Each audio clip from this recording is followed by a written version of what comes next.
This conference will now be recorded. Good morning, everyone. So our next topic is DDoS attack prevention. So before going to the actual topic, let me give you a quick revision about what we discussed in the previous video. Okay, so we had discussed about DDoS attack. So denial of service attack. So denial of service attack is nothing but a single attacker flooding the network or server with unwanted traffic so as to disrupt the normal functioning of the server or the network. Okay. Whereas in case of distributed denial of service, it is not one attacker, it is attacker's army which is going to attack the server or the network. So this army is also known as botnet. Okay.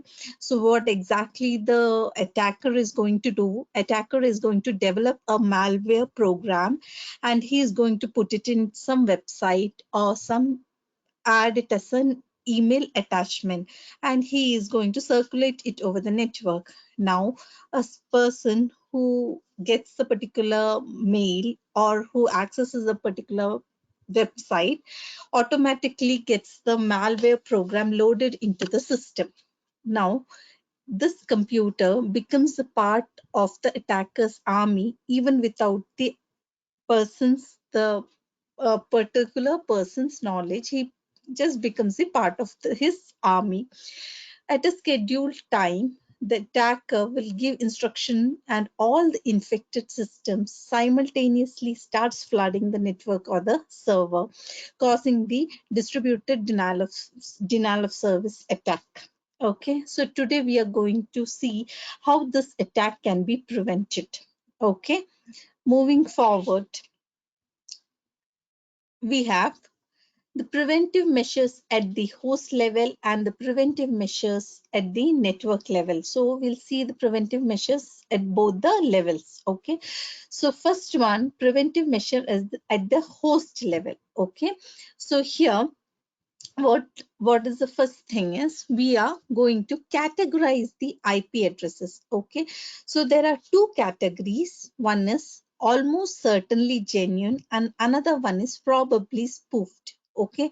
So what do you understand by almost certainly genuine? So in order to make you understand, let me take a real world scenario. Okay, so suppose you go to shop often. Okay, now the shopkeeper knows that you are a genuine person. He will have a trust on you.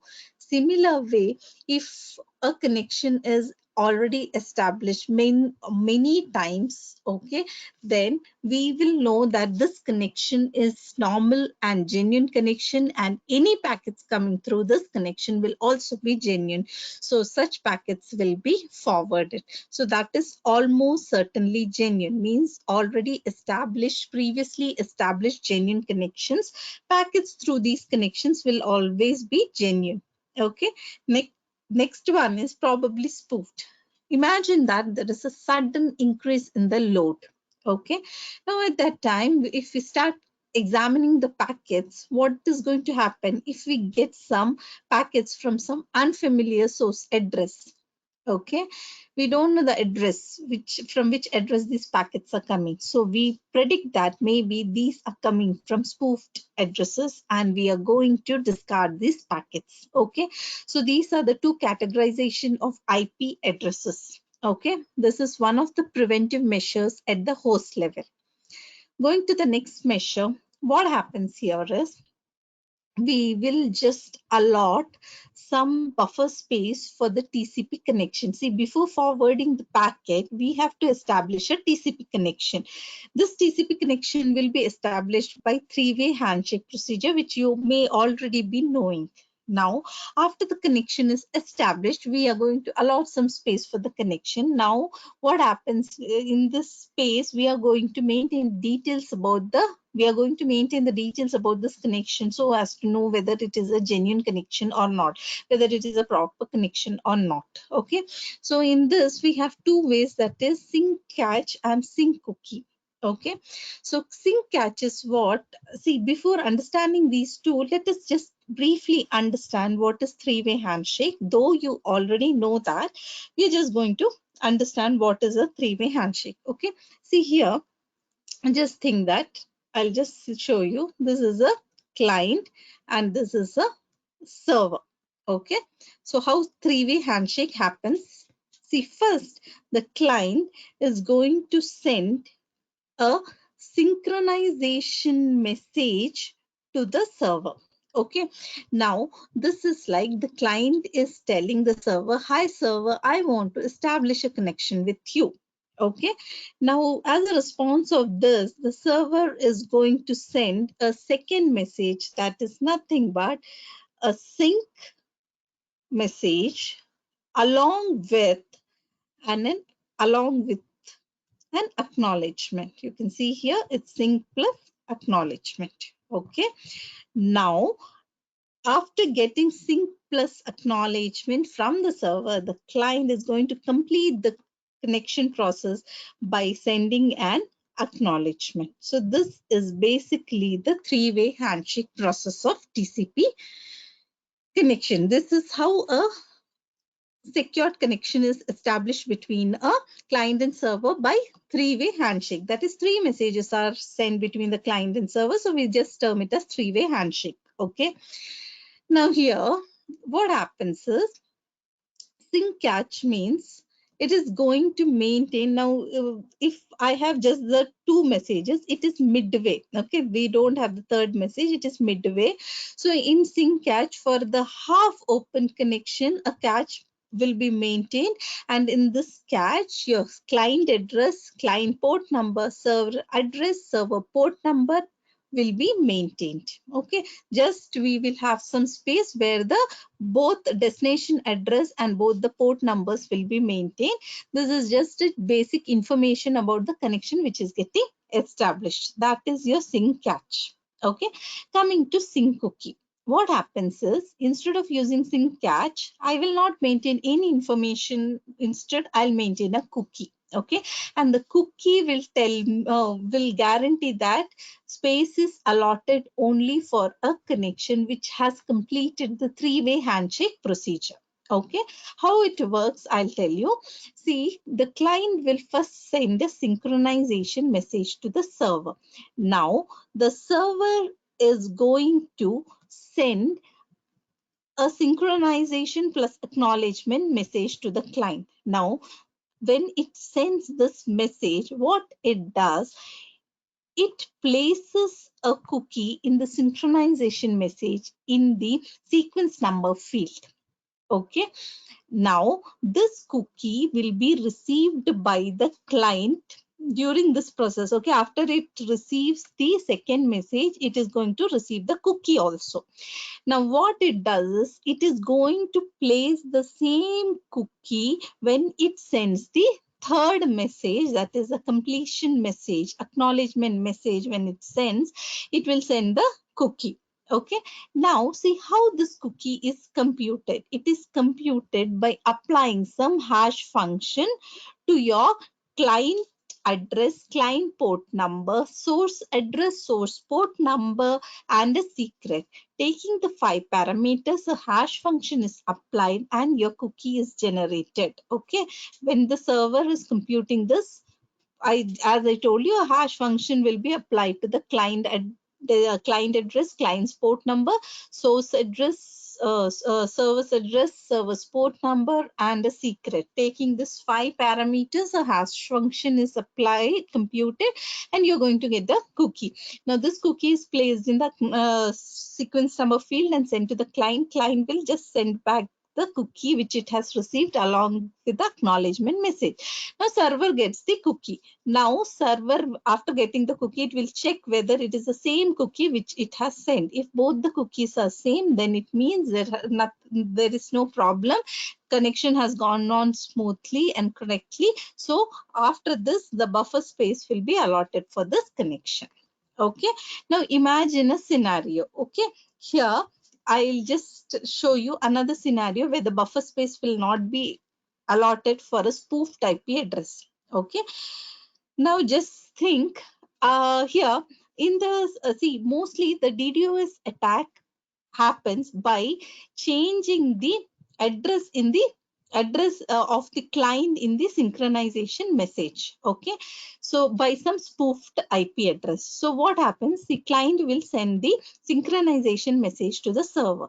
Now in this message, instead of client's address, the attacker will place a spoofed address, means some other address from where the attack can be launched. So client's address is replaced by another address.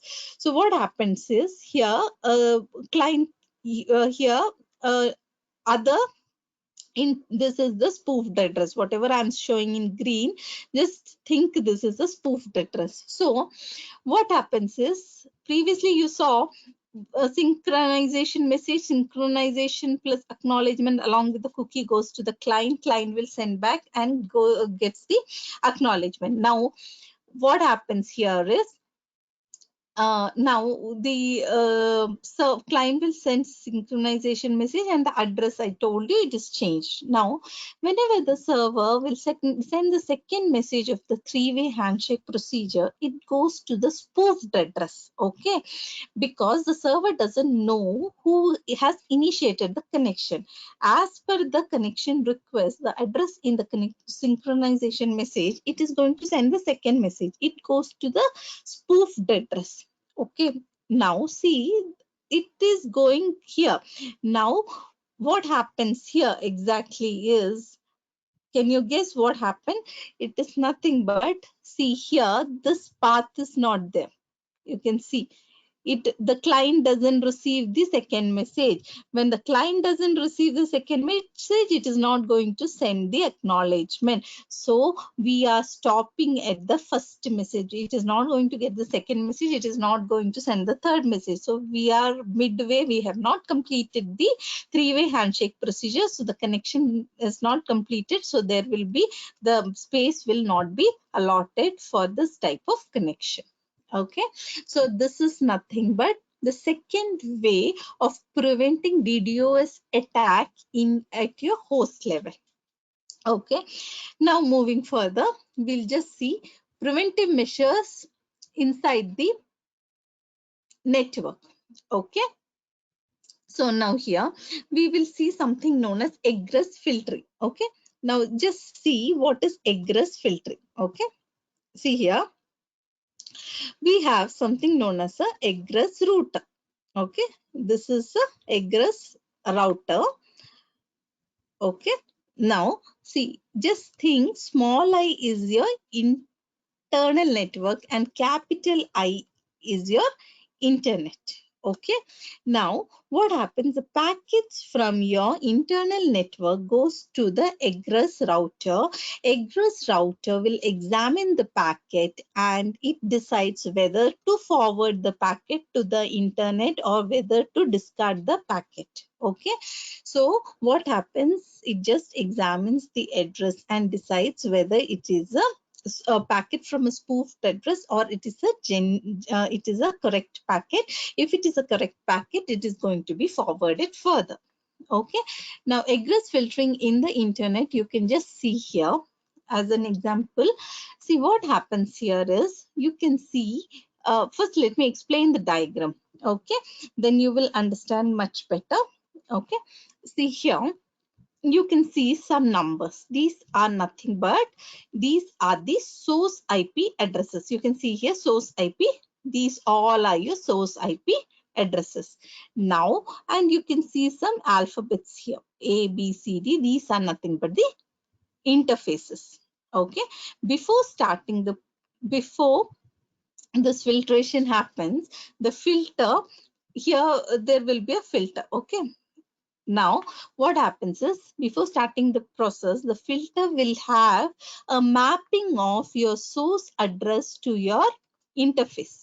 Okay, there will be a mapping of your source IP addresses to the interfaces. So, what happens is, this is known as, you can just see, distributed route filtering. So what happens is, there is a mapping. Okay, now your 157 source addresses are mapped to the interface B. Now, any packets which come to the interface through the addresses 157 are correct packets and they will be forwarded because 1 is mapped to B, 5 is also mapped to B, and 7 is also mapped to B. You can see here 157 all are mapped to your B. Okay. Now, if a packet comes from address 4 at the interface B, there is no mapping between B and address 4 and interface B. So what is going to happen? Since there is no mapping indication, this packet which comes from the address 4 will be discarded by the filter. Okay, if there is no proper mapping between the address and the interface, then we predict that it may be generated from a spoofed IP address and it may be possibly a cause of DDoS attack. And in this particular situation, what it does is it just discards the packet. Okay, so that's all about preventive measures of DDoS attacks. So what we have seen today is preventive measures at your host level and network level. So host level, it happens by categorizing the IP addresses and by allotting the buffer space for the TCP connection. And at the network layer, it happens by egress filtering. Thanks everyone. So next video, we'll be seeing detection methods for DDoS attack.